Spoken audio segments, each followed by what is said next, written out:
Peggy 18.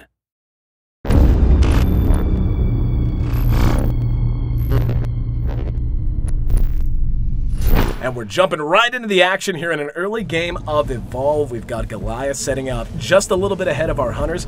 I'm Aaron AC Chambers, joined by co-founder of Turtle Rock Studios, Chris Ashton. And just as things get underway here, Chris, talk to me about the early game strategy for Goliath. Well, he's going to try to get away from the hunters as quickly as possible, and he's also going to try to find food. So first priority is run, second priority is find food. The food's going to give you armor, it's going to allow you to stage up. So right now he's just trying to get distance and food. And staging up so important. Not only does it make him more tanky, but he gets to place more skill points into all of those abilities he has at his disposal. But right now, he is feeling a little bit weak. We can see all of the hunters have joined the battlefield. Immediately, we're going to see the Trapper drop his sound spike that'll help them track Goliath. But they're not even really going to need it that much, as they've already got a bead on him. We can see his tracks on the ground there. And so as they continue to pursue him out, talk to me, like, obviously Goliath gets a little bit of a start. But you talk to me about the plan so far.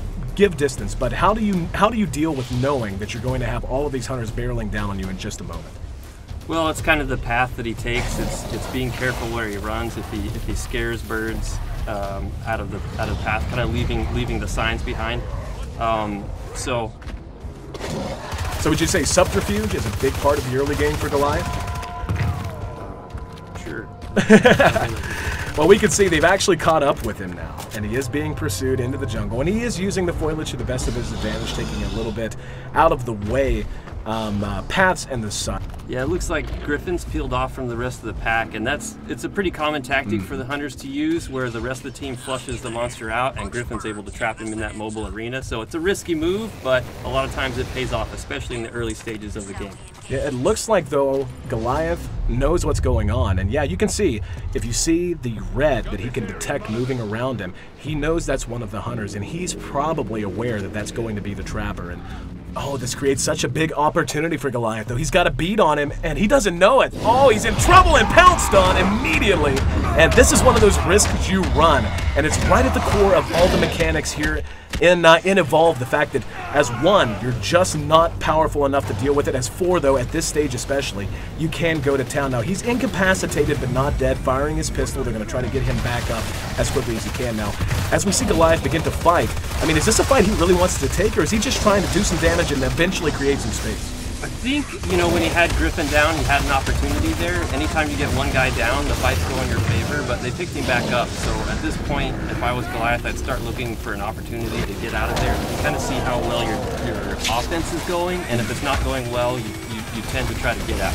Well, we can see he is taking a lot of damage, and now that all four are up, we can see all of their abilities beginning to synergize. We can see the shielding and the healing coming out from the medic, the shielding coming from the support. We can see our Trapper is getting more and more involved. He's hitting very good harpoons. His harpoons borderline immobilize the Goliath, and he has to deal with those before he can do much of anything else. And of course, our Assault class, who is up front, close and personal, wants to tank the damage and wants to deal as much damage as he can.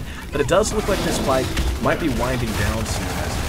They just got a beat on him. Yeah, he's going to try to get away now. He got tagged by the medic's tranquilizer dart.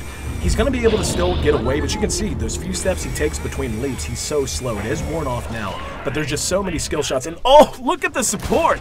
He got caught out by one of those native plants on the map. And as we see Goliath try to find some space and something else to eat, talk to me about the design of the map itself and why it plays such a role in such a competitive game. Well, we wanted it to really be another player in the game, and in a sense, the environment is a third player between the AI and the environment, the carnivorous plants.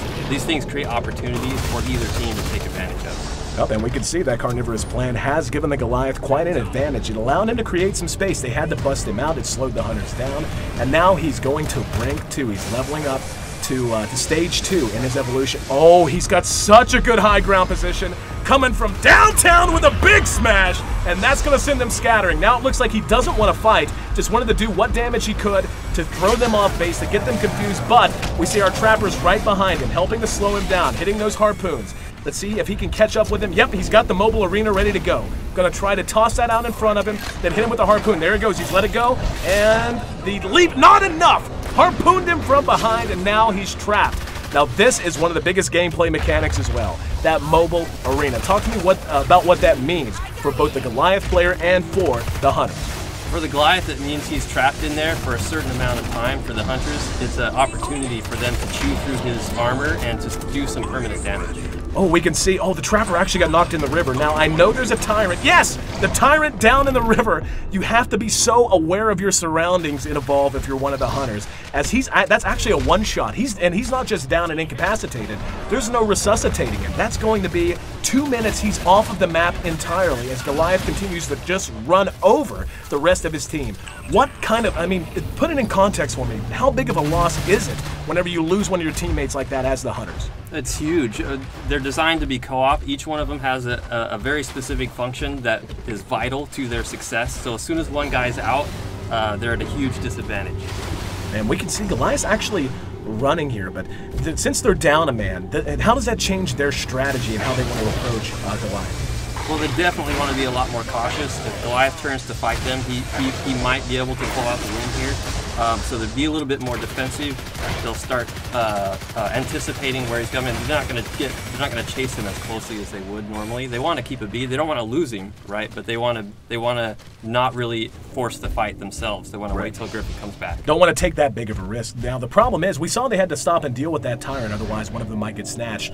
Goliath is actually utilizing one of the best comeback mechanics. We can see how banged up he is. A very nice visual system of damage. He's bruised, he's bloody, and you can't regen health in Evolve if you're the monster, but what you can do is feed on wildlife and regen your armor, and that allows you to be just so tanky. And it looks like that's his #1 priority right now, as the Hunters just wait on their Trapper to get back on the map. But, you know, and now that they know that he's coming back in, we see already the mines being laid. Talk to me about the strategy we're seeing employed by the Hunters right now. So they're really just trying to turtle up at the moment. They're trying to wait. Griffin's got 30 seconds to come in, so all they're trying to do is last that 30 seconds before Griffin comes back. Another big smash, but he's able to corner 2 of them. Now 20 seconds right now, it seems like such a short amount of time, but just look at how much damage the Goliath is doing as they're waiting for him to come back in, and lacking that immobilization means they can't kite him effectively. That's why he's able to charge on top of them, why he's able to bang them down so damn hard. And yep, we're going to see already the medic is down.